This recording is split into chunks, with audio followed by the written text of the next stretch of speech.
Тор и Дэниел, основатели и руководители фестиваля ARTSCAPE в Швеции. Про этот фестиваль мы много слышали, но из уст основателей впервые информация сейчас прозвучит. Добро пожаловать в Ханты-Мансийск, и вам слово.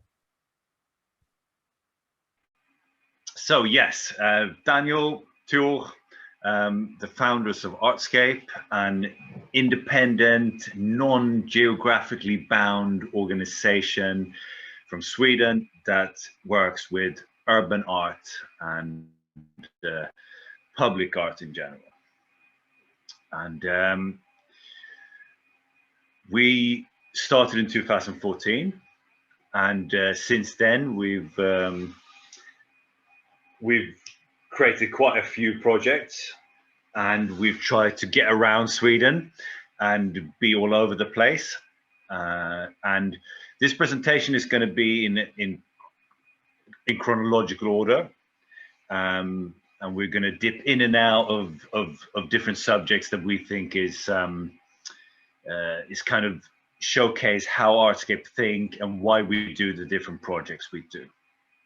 So back in 2014, Sweden was very different when it came to public art, and especially urban art and street art. There had been a zero tolerance in place, where Stockholm and Gothenburg, the two biggest cities, were, well, they had a zero tolerance to any kind of art created with a spray can, or this kind of expression was illegal. And you could actually get arrested by just carrying a spray can in a bag in the streets of Stockholm and Gothenburg. It was different times. It's only 7 years ago, but Sweden has always been kind of a little bit conservative when it comes to the public space. And if you visited Sweden, you've noticed that everything is very clean and well kept, because that's apparently how Swedes like it. And so this was kind of the backdrop to when we started ARTSCAPE, and we'd been working in art for quite a few years. And personally, I'd kind of left Sweden because I figured there was no real opportunities within this art form. But finally, 2014 was kind of ready to catch up. And in our own hometown in Malmö, the third largest city in Sweden,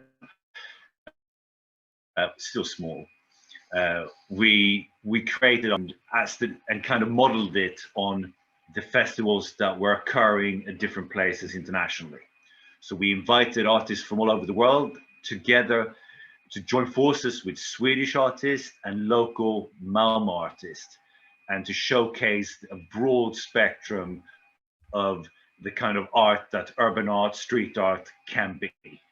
So not just murals, even if that is the main platform in what we do, but also like in this picture, we use textiles or sculptures or all kinds of street art, and also different kinds of muralism, some painted just with brushes, some with spray cans, and so on.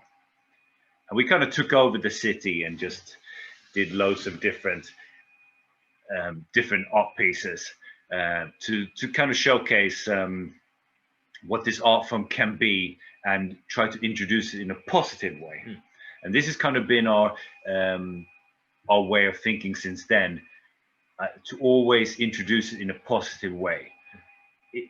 To just do these massive pieces of art in the public space in Sweden is controversial enough. It's challenging enough. We don't need to put art that is provoking. It still provokes people. So ARTSCAPE introduces this art form in a positive way. I think we can add as well, when we started 2014, we started with just art in mind. We wanted to introduce the art form to Sweden, but it came very apparent to us as soon as we started that this was more than just putting art on walls. It was actually changing the neighborhoods we were in a very positive way, and in a way that we maybe didn't think of before we started. So it became like an identity. For this artwork example, it is a place in Malmö where nothing happened at all. You never went to the area, and the only thing you heard about the area was something bad was happening. But all of a sudden, these huge mural, we made three pieces in this area, and the newspaper started writing about the neighborhood in a positive way instead. And we really noticed a difference. So people living there, they felt more engaged and find an identity, a new identity to the neighborhood. And that was sort of a starting for us to take Artscape in another direction, not just focusing on the art itself, but also on the result that art brings to the neighborhoods. Definitely.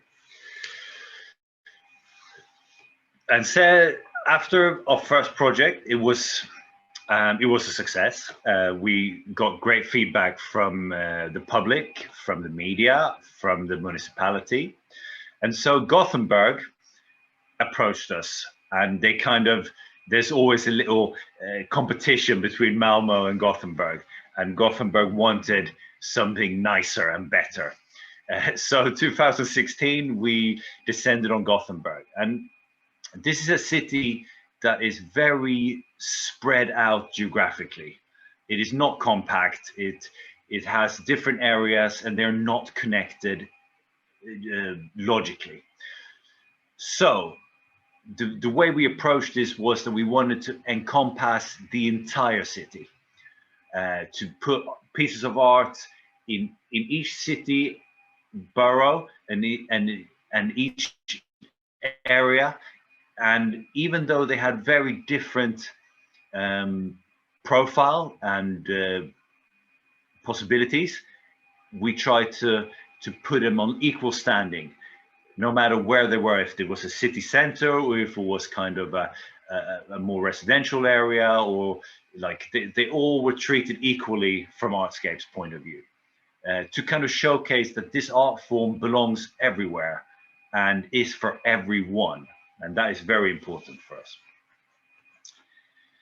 And these two, they used to be the two tallest murals in all of Scandinavia until we broke our own record a few years later, 13 stories.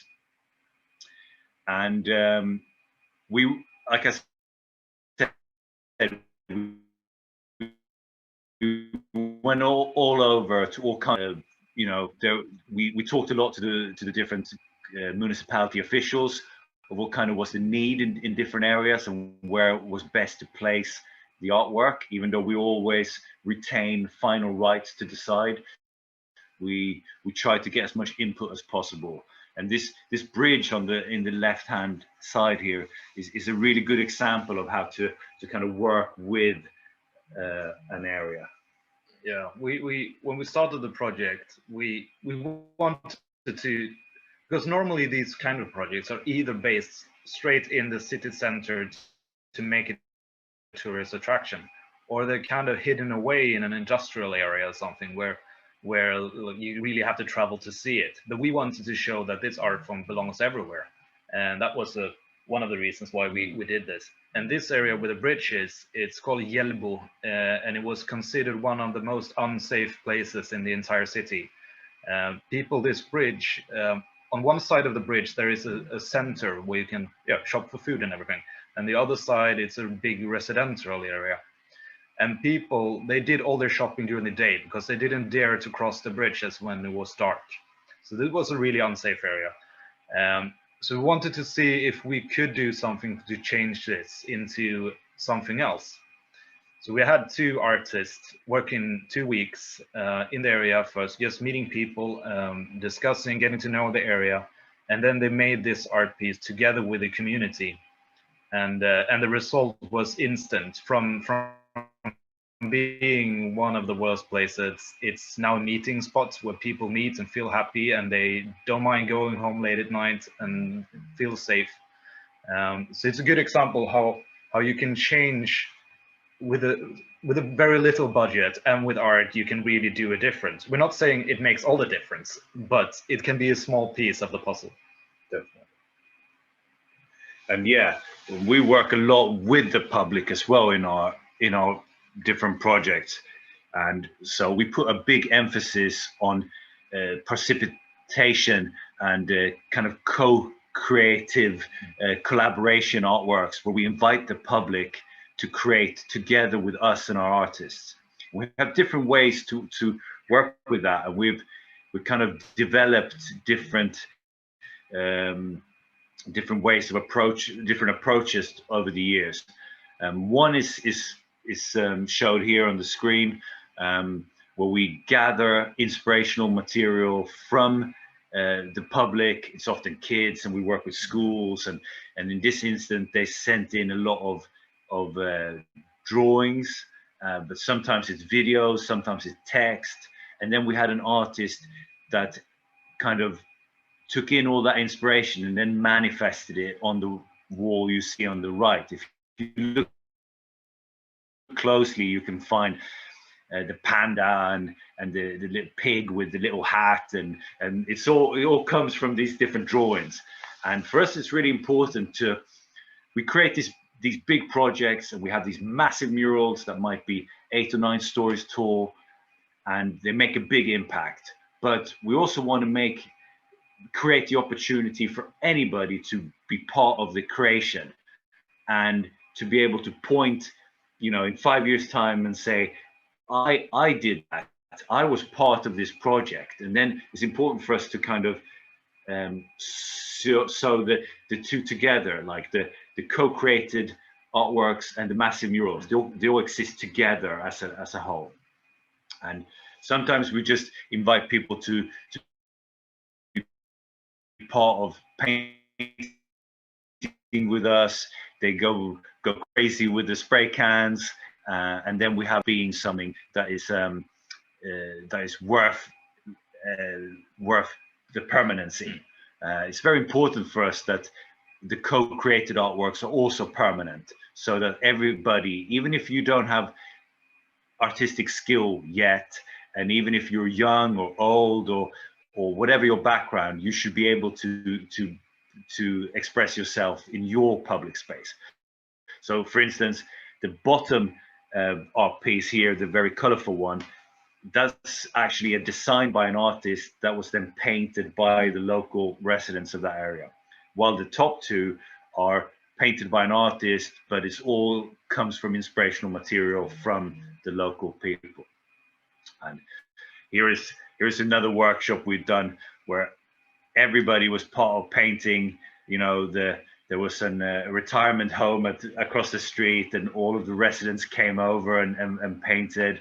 And we at the bottom of the wall, the bottom 2 meters, it was just kind of creative chaos. People could just paint whatever they liked, and then the artist used that to create a bigger mural. And the kind of the bottom bit with all the color chaos became kind of the soil for this like mural of nature to kind of grow from.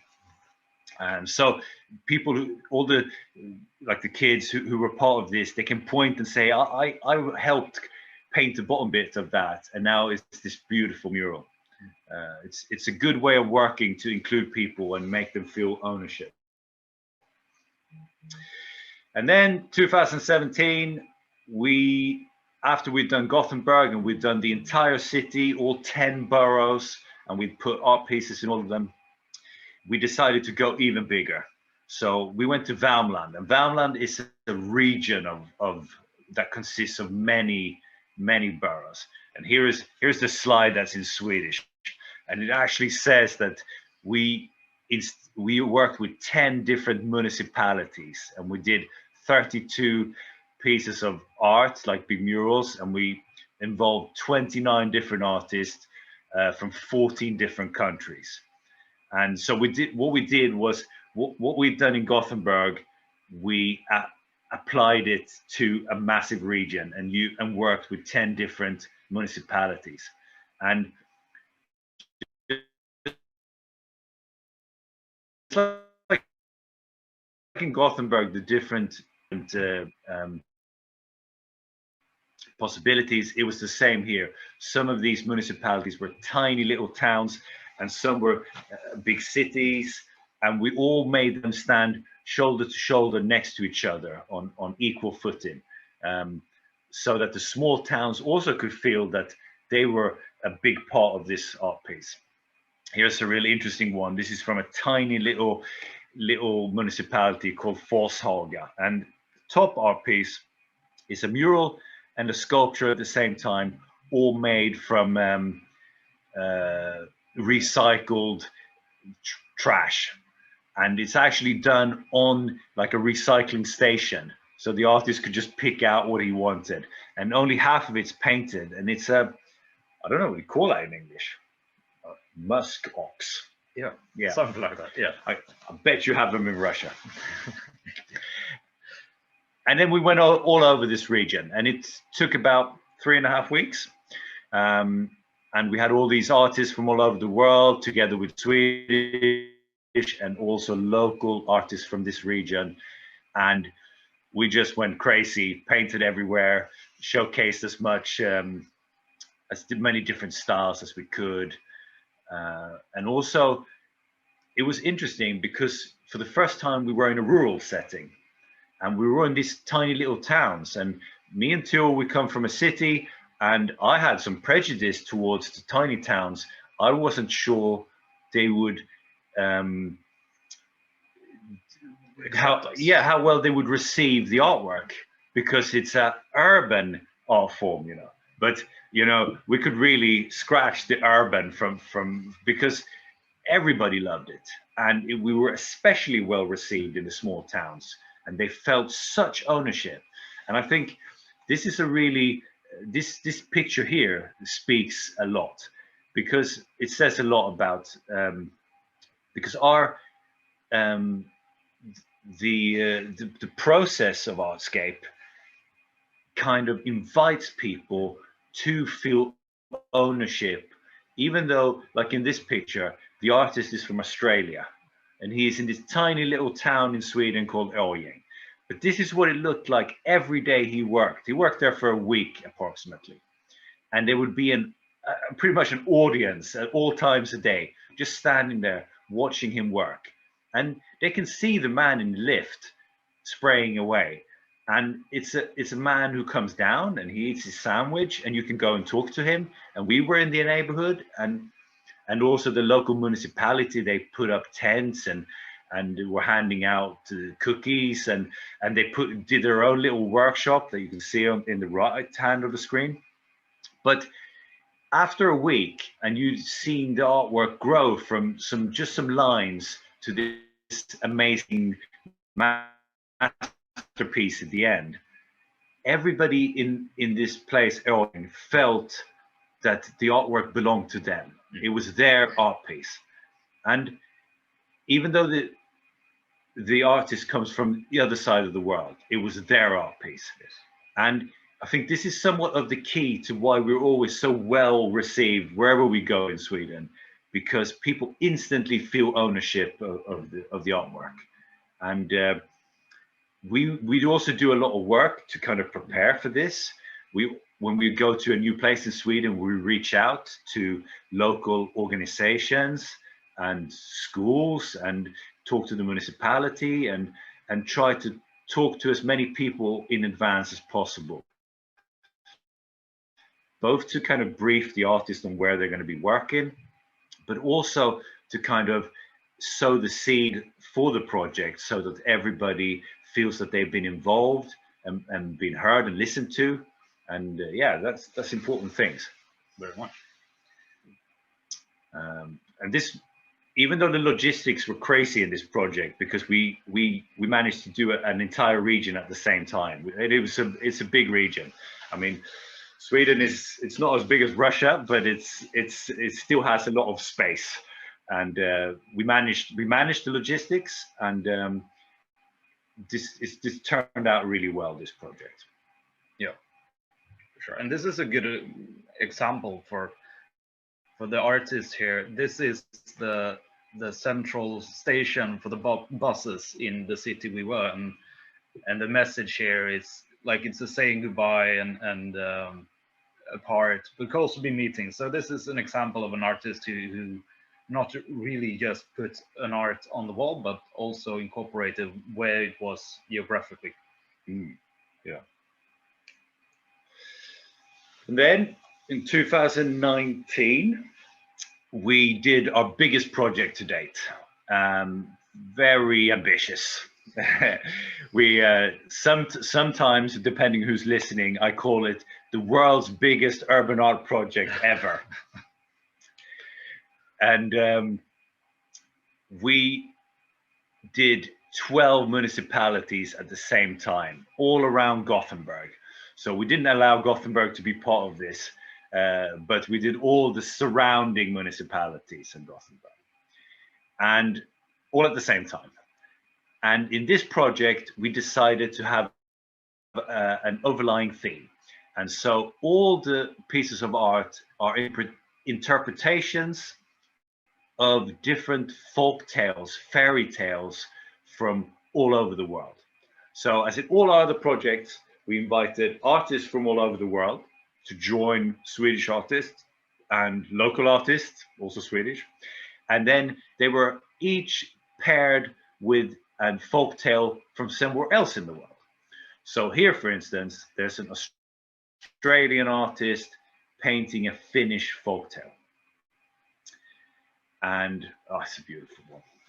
This is actually the highest mural in Sweden right now as well. In Scandinavia. In Scandinavia, sorry, yes. Yes, 14 stories. I mean, if you look closely, you can see the little people at the very bottom.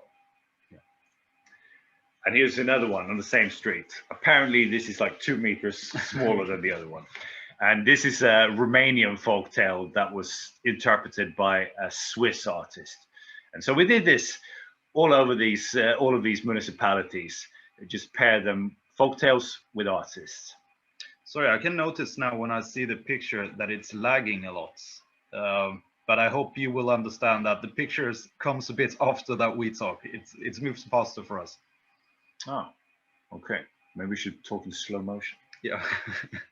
And here's a really nice example also how to work with, how to involve the public and the residents in a big art piece. The best street art pieces are the ones that use their surroundings, I think, and not just use the surface as a blank canvas. And if you look really closely at the dandelion, and if you go real close, and this is by the entrance of the massive 14-story house, and if you go real close, you can see.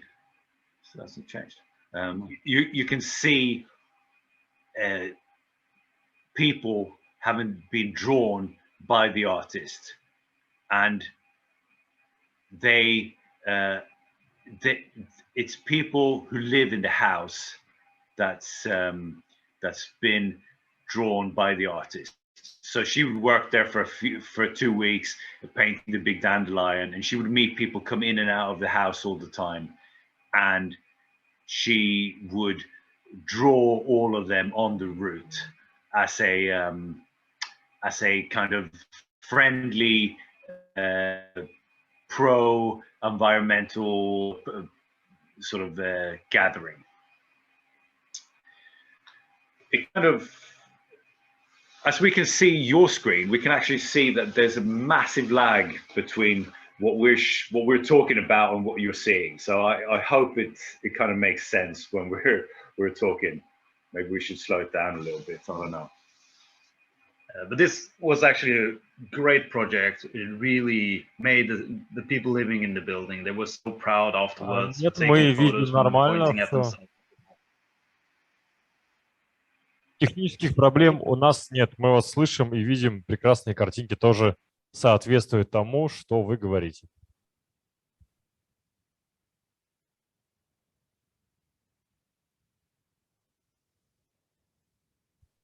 Ваша улыбка о многом говорит. Perfect. Это прекрасно. Давайте продолжать.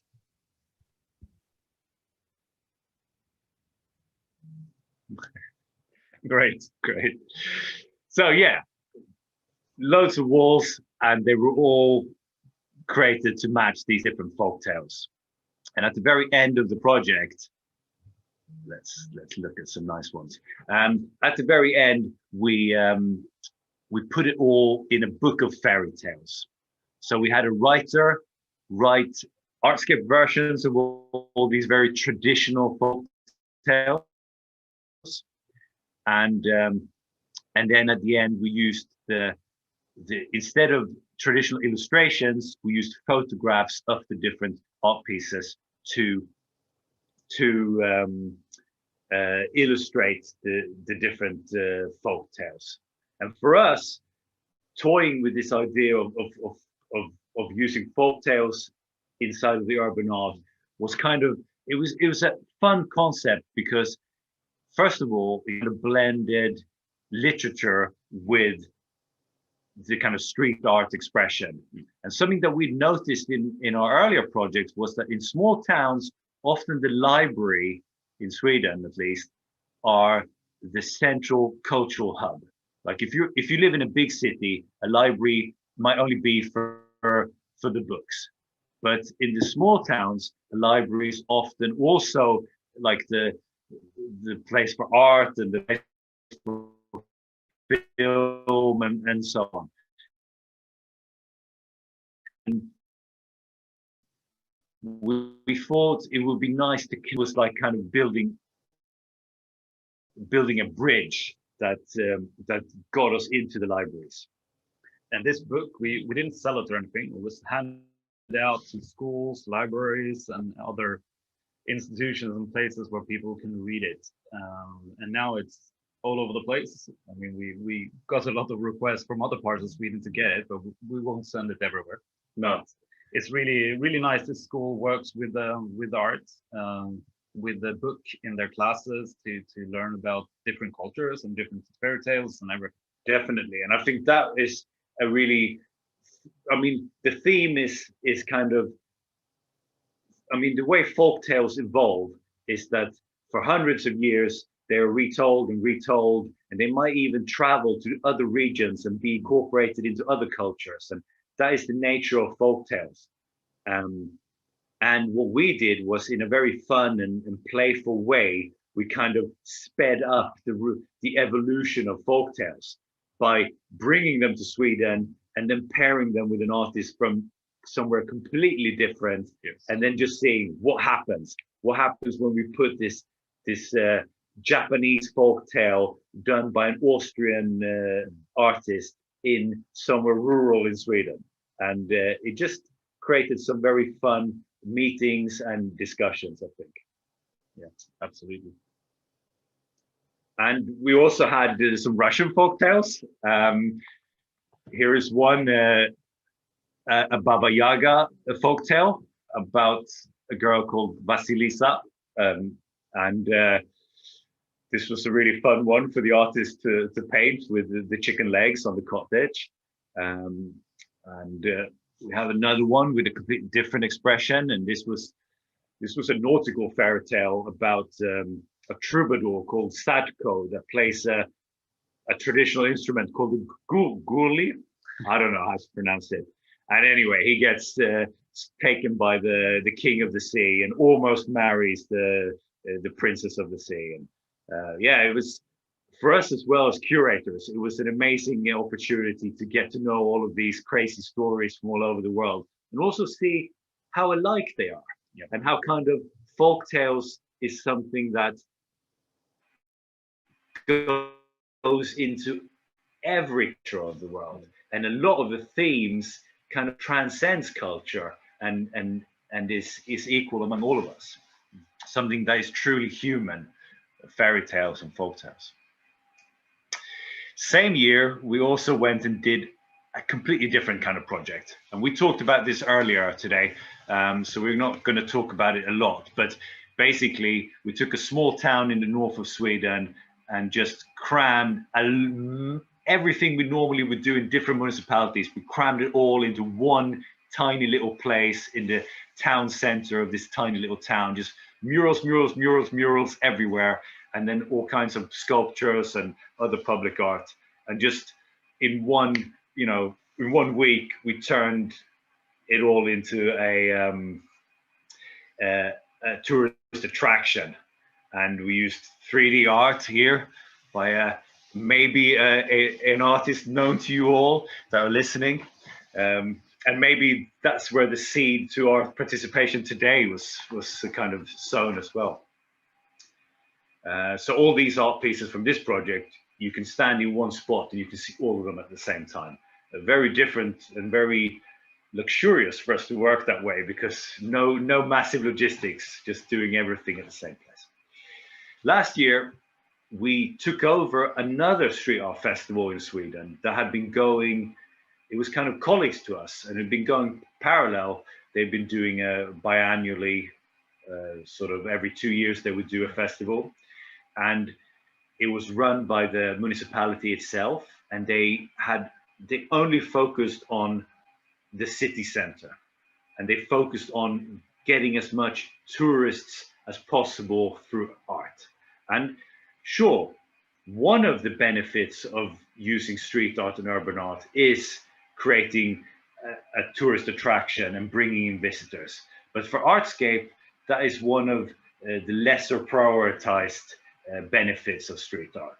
We know about it, we think it's a good thing, and we know that it can open doors for us, but the social aspects are much more important for us.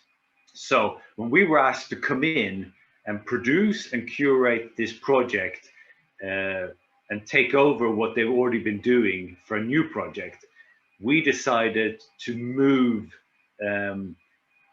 where it was held in the city. When we identified an area that was a neighbor of the city center, the very kind of neighbor to the core of the city. And it was a sort of a socioeconomically poor area that, even though it was really central in the city, it was not considered, or it was not treated as part of the city center. It lived its own life, and nobody from the rest of the city would ever visit, and it had a really bad reputation in media, and people would just take that reputation and not challenge it, because they would never go there. And so what we did was we put the entire project in that area, and just in effect through street art kind of made it part of the city center, because that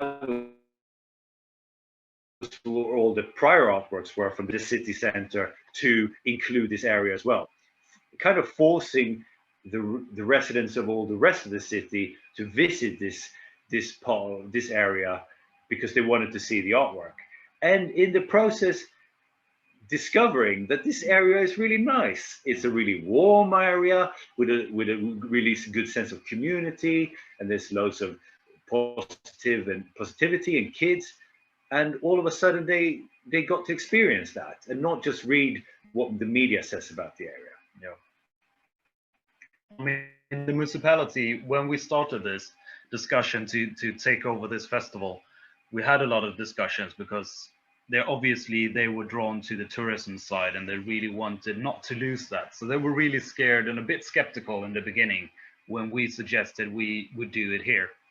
But after a lot of discussions, they agreed to it and said, okay, we trust you. And we made the project, and afterwards they're super happy about it. They now have a bigger center of the city than they did before. And yeah, a lot of visitors to this area as well.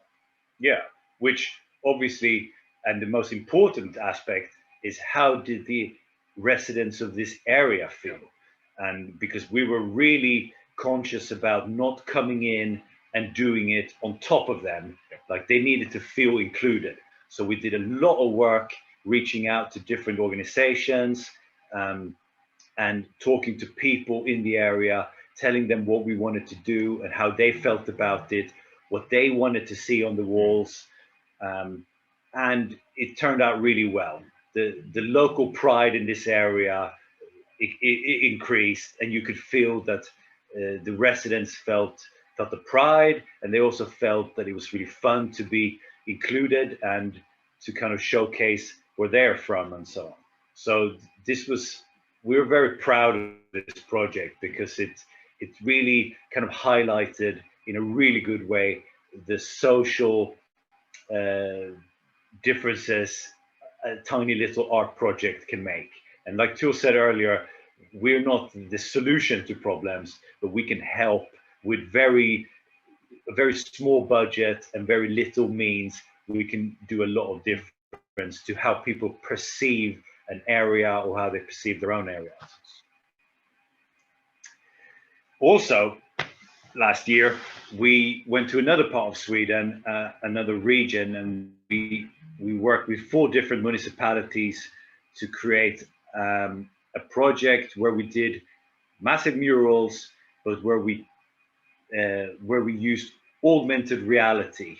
For those of you who don't know what augmented reality is, it's kind of cutting-edge technology that uses digital layers to kind of enrich, in this case, artwork that is in the public space. So through the free app that that anybody could download and use your smartphone or a tablet, you can access sort of extra art within our massive murals, animations that would make the artwork come to life and move around, and with music. Like this one on the left, for instance, these squares would come out of the wall, and then the wall would close up, and then it would open again, and new squares would come out. And I mean, this technology is in its infancy, and what we're doing now, in 10 years' time, we will laugh and say, "Wow, that was so basic," you know, like looking at silent movies or something. But it was fun to be able to give the artist opportunity to work with this, the kind of latest technology. And when we started preparing this project 2 years earlier, the technology wasn't ready. Yeah. So we had to gamble that in 2 years' time, when we're actually doing the project, it needs to be ready. And it was ready. So lucky. And it was really well received. There was a lot of people walking around and kind of seeing, like for this, here is a bird that is also a tree, and it kind of grows out of the wall and then it flies away. And another cool thing about this is that as long as you have the app, you can actually point it at any picture of one of the walls, like a photograph, and the app will believe that it's in front of the wall. And then, so the animations are accessible all over the world. If anybody wants to try it, you can find it on our webpage and so on. I think we can mention here as well that it is very important for us every time we do projects that we find something new, that we challenge ourselves, but also the artists and the art form, and take it forward and try to experiment, as in this case, with the technology and how it can be combined with the art, but also in other ways, like combining the tales in the other project.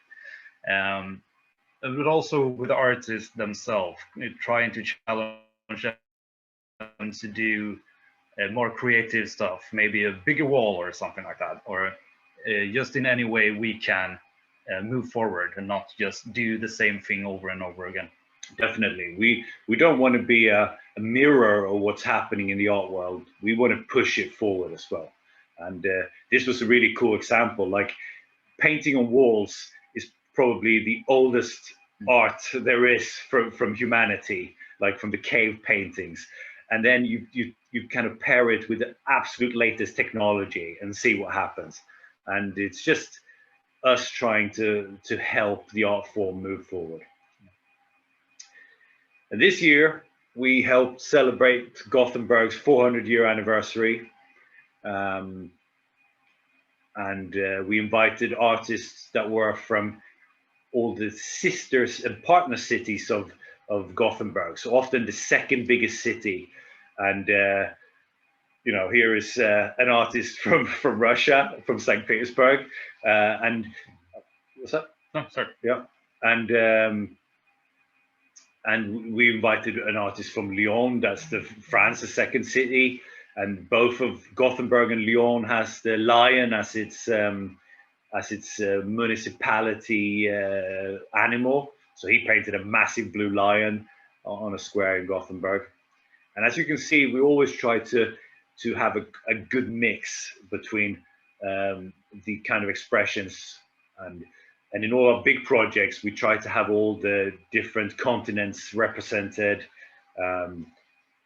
try to show a great mix from different countries, and also something we rarely talk about, but we, in a very male-dominated art form, we have in all our projects since the very beginning had a 50-50 split between female and male artists. And the 2021, things are a bit different in our art form. A lot more female artists that are getting recognition and are established on the highest level. 2014, it wasn't like that. We have a cousin, the graffiti culture, that is even more male dominated, and by just giving female artists the chance to express themselves, I think we're helping a little bit. We were also in our hometown for the first time in 7 years this year, and in this project we try to have a more experimental approach to things, trying to invite artists to try new things, new techniques, and even new surfaces. This artwork is also an augmented reality piece where the bees, the red pillar in the middle is supposed to be a traditional English telephone booth, the red ones. And the bees, in the animation, the flowers grow and the bees fly into the telephone booth and get changed with a flash, like Superman, and then comes out and there's big like superhero music being played, and it's an environmental theme, like the bees are our real superheroes of the world. And yeah, some of the pieces, and we did a really interesting one during this project where we tried for the first time, we did a massive chimney. Yeah, and this is what it looked like beforehand, grey and boring. And it was an old laundry factory, and it's not in use, but it's just standing there in the middle of a residential area. And we decided let's paint it. And we had this artist come in, and she used only colors from around the area. So all the colors that you can see, she found walking around in 50-meter tall massive chimney. And yeah, it's just created new kind of logistic challenges to get up there. And this is also kind of something that ARTSCAPE work with, trying to open up the possibilities. I mean, this artist probably without our research and help would have never been able to do this kind of painting. She'd never tried it before, and so on. And we kind of, I think a lot of our work that is not very well noticed is how we work to open doors to other artists. And we work a lot with trying to sort of, what do you call it? I mean, opening doors is a good way of putting it. We work a lot with municipalities and with different permits and stuff to try to make things easier and more accessible, because Sweden is full of bureaucratic obstacles, and nothing more than the building permits. Yeah, it has been a real challenge from the start. When we first did our first project, we didn't know how to handle the building permit, and no one did in Sweden, because basically there were few murals across the country kind of painted, but nothing was really in a systematic way. Nothing was done in a more organized way. And so when we started, we looked into it. How could we do it? And we got into a discussion with the Malmö municipality building department, and they approved every wall we wanted to do. But when the first artists were actually flying from America to here, they called up from the building department and told us, we're not going to let you paint any walls because we believe you have the wrong permits now. So that made us a bit scared, because that would have ended ARTSCAPE from before we even got started. But we had a long discussion how to solve it, and the main thing was they wanted to see sketches from all the artists. In our mind, that was not that was fighting against the artistic freedom, and in our project we really want that to be one of the cornerstones, that no one is in pointing at the artist's work and telling them what to do and not to do. So for us, that was, if we couldn't be allowed to paint without showing sketches, we were not going to do it. But after a long discussion, every wall with the building department, we came up with a solution for this, and that is we make temporary building permits, because then they don't need to see sketches. Then they're not afraid to allow the artist to do it. But then after a while, the temporary permit turns into permanent permit instead, which made everyone feel safe all of a sudden. And which also made us to basically do whatever wall we want, except for really like cultural protected walls. But other than that, every wall in Sweden is now open for this art form, because you can do it in this kind of way. Yeah, so it was a hard time jumping through all the loops when we got started, and finding all the right ways to do things. But at the end, here we are. Yeah, here we are. So we've been to 32 different municipalities in Sweden. We've done over 160 of the large scale ones. And I mean, we're not done yet. We've got some big stuff in line for next year. And we're even going the furthest up north. Like, I mean, you can only see half of Sweden in this map because we've only been to the bottom half, but we're going up north next year. And I mean, it's not easy doing new municipalities all the time. It's a massive challenge. We have to start from scratch. We have to create new contacts. We have to work with new bureaucracy every single project, and it takes a lot of time. And obviously, like many colleagues we have around the world, we're situated in one geographical location. It becomes easier for them as time goes, but we have to start over and over and over.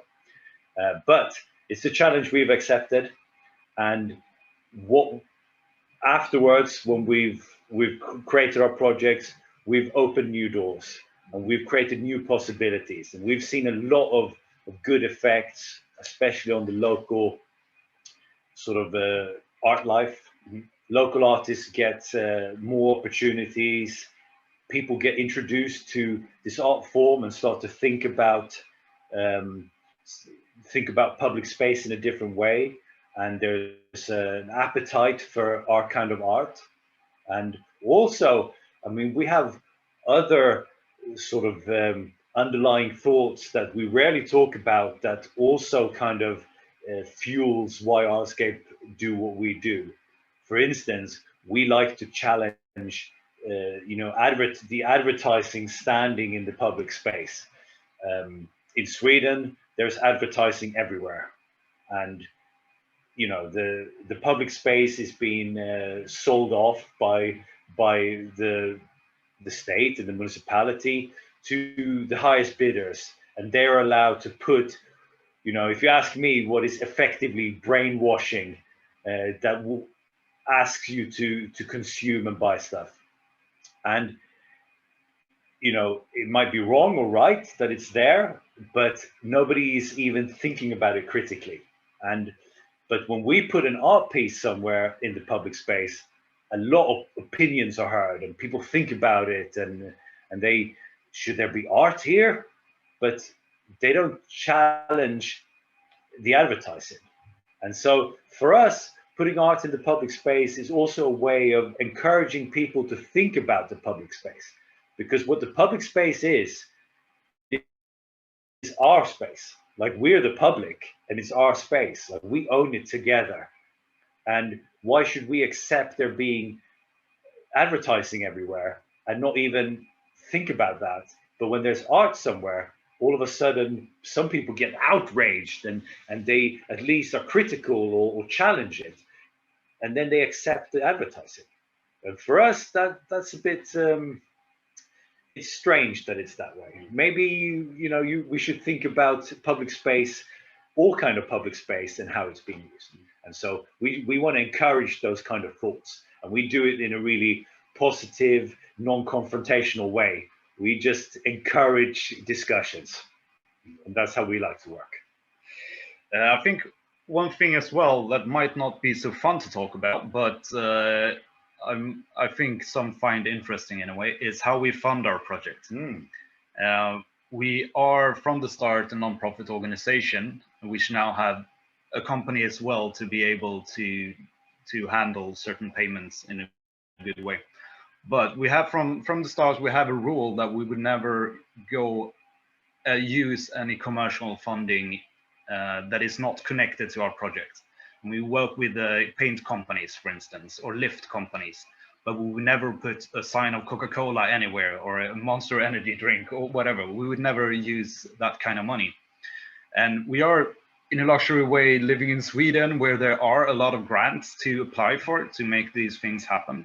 But we also get a lot of payments from the municipalities and from the building owners and everything. We really do, we put a lot of time into the whole projects and how to fund them and find ways, especially when we're in the smaller communities where they don't have the muscles to do this kind of projects financially. There we put a lot of effort to try to connect the cultural department with other departments in a municipality. We think it's wrong that something that affects a whole city should only be paid for by the municipality, the cultural department. So we try to explore and try to make the other department that maybe have more money to realize that this is a whole for the good city in general. It's not just about like a picture on a wall. It's not just about the word art. It's about making a better community and a better space. And I think we've done a pretty good job and while doing that, really getting super small communities being able to do this kind of project, be a part of these kinds of projects. And that's, yeah, it's fun when you succeed, I guess. Yeah, I mean, like we said earlier, art, colors, shapes, it's for everyone. And I mean, another aspect of what we do is that we bring art to the people instead of telling the people to search for the art themselves.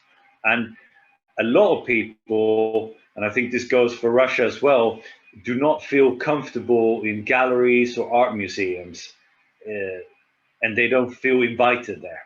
And there can be a perceived, I mean, it can be perceived as a non-welcoming space for people who are not naturally in a cultural environment.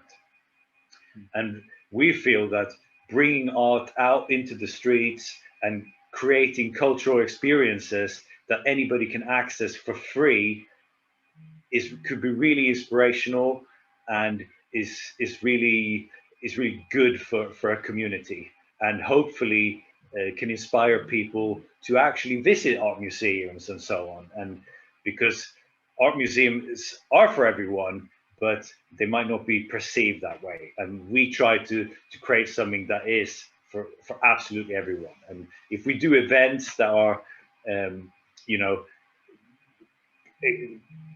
are based on visitors, we also always make sure that they're free and for everyone. It's really important for us. So I think we're a bit early. Maybe we talked a bit faster than we thought, but I think that's about all we had in this presentation. We can keep going, but I mean, this was what we had planned. This is a really good, I mean, I think we've kind of shown this is what we've done up till now. This is what we've been doing for 7 years, but it also kind of showcased how we think and also how we evolved in thinking. Like Jill said earlier, we came from a straight art perspective. We just wanted to make cool art. And now we think about all the social aspects and how we actually can make a little bit of a difference through making cool art.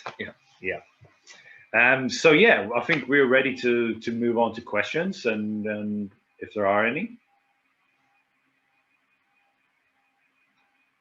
Конечно, есть вопросы. Расскажите, пожалуйста, про свою команду. Great. Yeah, sure. Me and Teal, we founded ARTSCAPE back in 2014, and in the beginning it was just the two of us, and our first projects we kind of produced the two of us with a little bit of help from volunteers, and it took a few years before we could hire somebody full-time. We used to, subsequent projects we would hire people just for the actual production. But then 5 years ago, we managed to actually hire somebody full-time. And now our team has grown, and we are now 8, together with me and Teal, we're 8 people full-time. So 6 employees and me and Teal. And it's mainly kind of project managers, producers. We have 1 media person, and we now, since a month back, we have 1 project manager that is focused on producing text. So she does a lot of applications and reports, and also we produce a lot of text for different presentations, pitches, and web pages, and so on.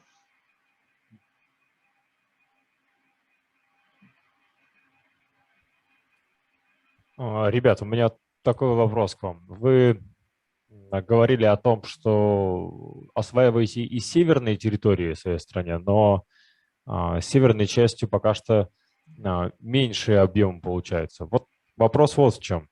Есть ли увидели ли вы какие-то особенности работы в северных городах с учетом климатических условий? Есть какие-то сложности, может быть, здесь? Как вы их решаете?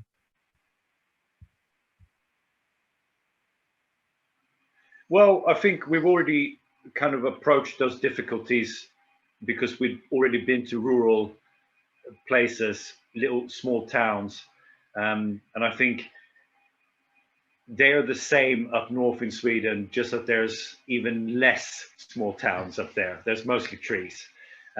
Next year, we're actually going to a town or a city called Kiruna, which is a mining city, and it's kind of one of the big cities up in the north. And they have their own really interesting problems.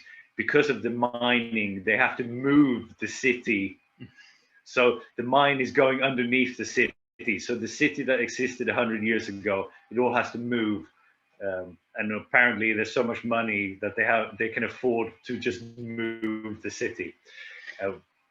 Yeah, but for the question, I think, like Daniel said, I think you said it really good earlier. When we were first doing the project in smaller municipalities, we thought that it would be really difficult. They're not as developed as the big cities, and it will maybe be really hard and not be received as well. But like we said earlier, it was completely opposite. Since there is not much happening in these smaller communities, it was so well received. And afterwards, everyone just wanted more, and they wanted more culture in general. So this was basically the first big cultural project they ever had since the city, the villages or the towns were founded. And all of a sudden, their little community is part in a world where the artists go from Tokyo, London, New York, and then to this small community, and then they head off to Berlin and St. Petersburg or whatever. And they become a part of this bigger global community, and they feel real pride about it, and they want more afterwards. So I would say these, in our heads before, maybe they were less developed, they were harder to reach, but afterwards I think that's where we can find the real difference and make the real difference really clearly, if that answers the question in any way. I also have a question. It's amazing the job, what you're doing. I'm really impressed about all that you show now. It was really great, the presentation. Thank you so much for these insights. And I asked myself when I saw this, because you, in some instances, you told me, or you told us about that you make a difference, or that you by yourself see it more interesting when the artists involved in the environment of the building, for example, and when they make a good connection with it, like in the picture we see right now in the presentation, still like you have the same colors in the building as they are in the background. And then I asked myself, what are your ways to do like a quality management for selecting artists for your projects, that you make sure that the artists bring a good quality? Because I see you do a lot of works, very highly present in the society, and I see this is like a very big presentation of art in society, and I see it's a very big responsibility when you show art, that you can say, because many people see it and consider this as like art, and especially in social media, it's shared a lot and shown a lot. And I think as organizer, you always have a big responsibility for bringing good quality art when you do things like this. And I'm sure you have these kind of principles for selecting your artists. How do you do it? Yes, we do put very much time and effort into what you're describing. Yeah. I think since 2014 we started looking at artists. Then no one knew what ARTSCAPE was, so then we were searching artists from all over the world, and we were trying to find artists that would fit into what we wanted to do in that particular project, in that particular area, and that particular wall as well. Since then, ARTSCAPE name has been more and more known, and artists from all over the world contact us every day wanting to be a part of the project. And we keep them all in the back of our heads. And in every project, every wall, we think which artists could be good for this particular wall. And I mean, we have some artists that we really want to work with and really wanted to work with for several years, but we still haven't found the perfect wall yet. So that's normally how we do it, I think. Just go from one wall to another and deciding artists from each. I mean, we have the luxury of curating our own projects because we own our own projects. And that has been important.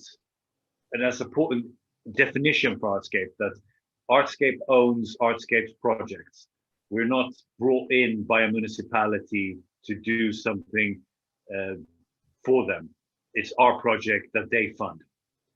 And that means that to me, we can decide on who, and yes, it's a massive responsibility to put art in the public domain, because people can't choose if they experience it or not.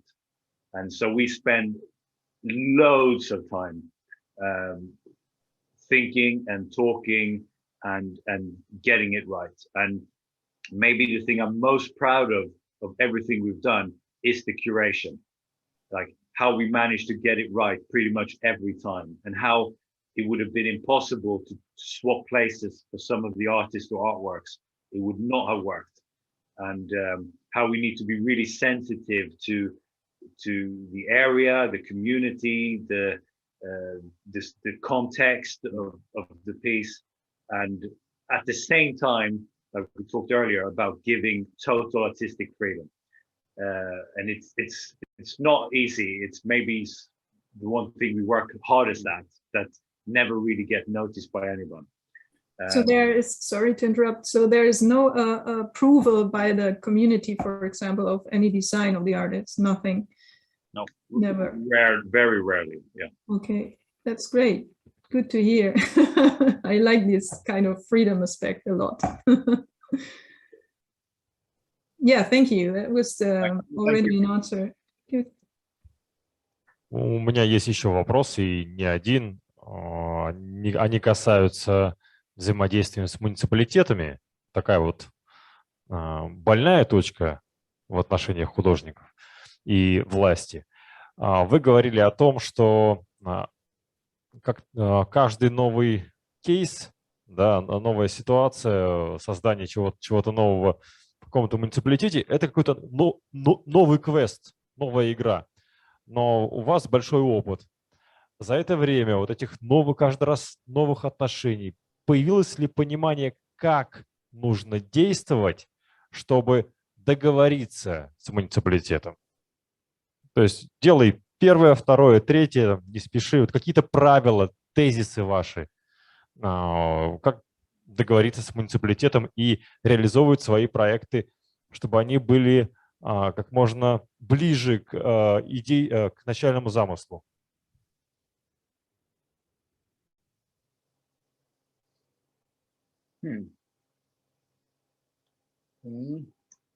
Yeah, I'm not sure I understood perfectly, actually. I mean, давайте я тогда короче постараюсь. Я понимаю, я витиевато изъясняюсь. Есть ли у вас правила, как договориться с муниципалитетом, чтобы то, что вы придумали, было реализовано именно в этом виде?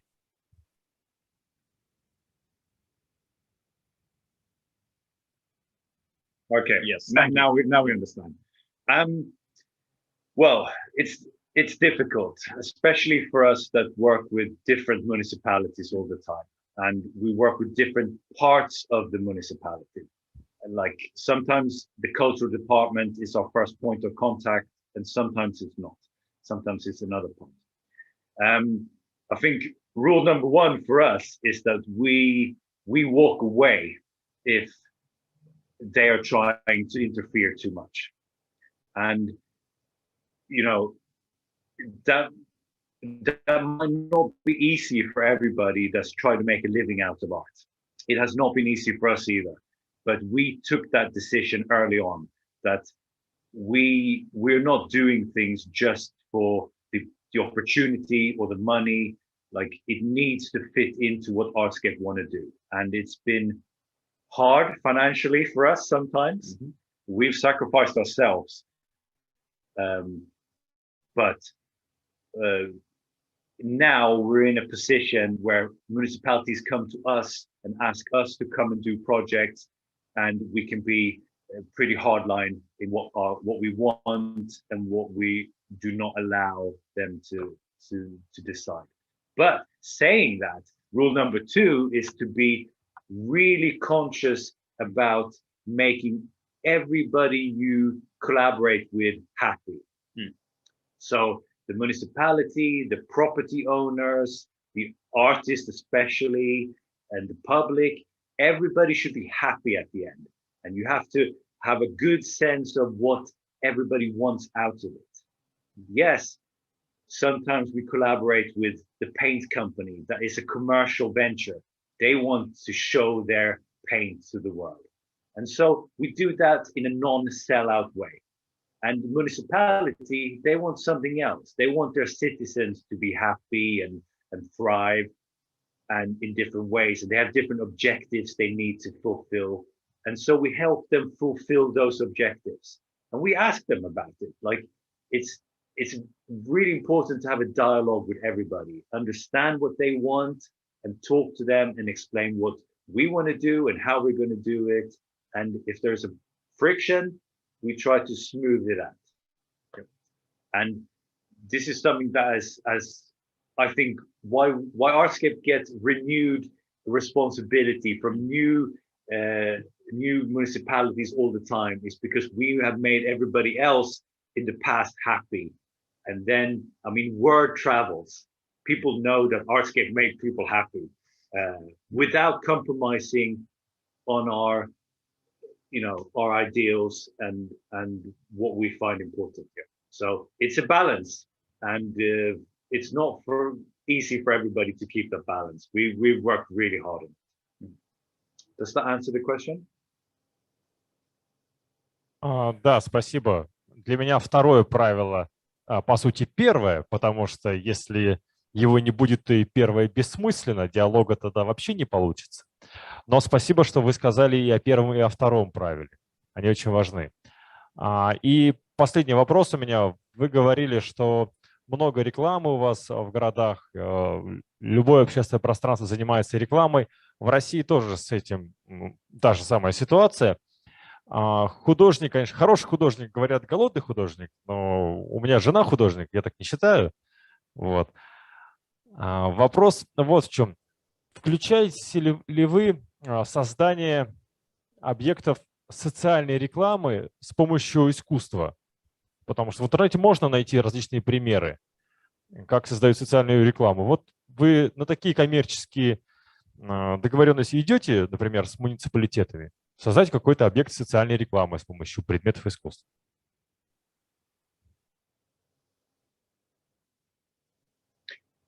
Sorry, just so I answer the right question here, can we get an example of social advertising? Ну, сейчас постараюсь, да. Соблюдать, например, тема «Соблюдать правила дорожного движения» в городах, к примеру. Как с помощью какого-то визуального ряда обозначить эту тему, чтобы это не были шаблонные какие-то надписи, а все посмотрели и по произведению искусства поняли, что важно быть внимательным ко всем участникам дорожного движения, к примеру. Какие-то социальные вопросы с помощью предметов искусства затрагивать. Например, прививаться сейчас, да, тема ковида.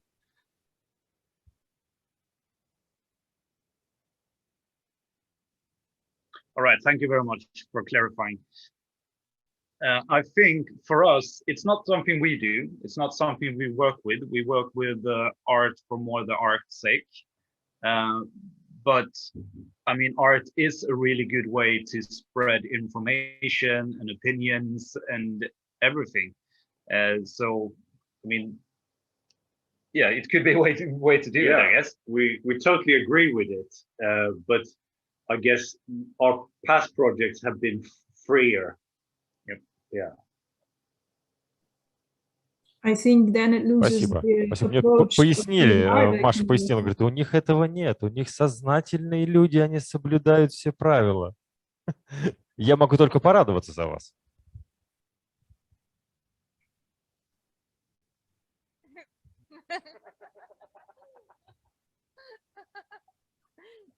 Вы очень так серьезно отреагировали. Ребят, расскажите, пожалуйста, еще немного о себе. Почему вы вообще решили заниматься организацией фестивалей? Как вы, вот что было до 2014 года? Как так случилось, что вы организаторы фестиваля ARTSCAPE?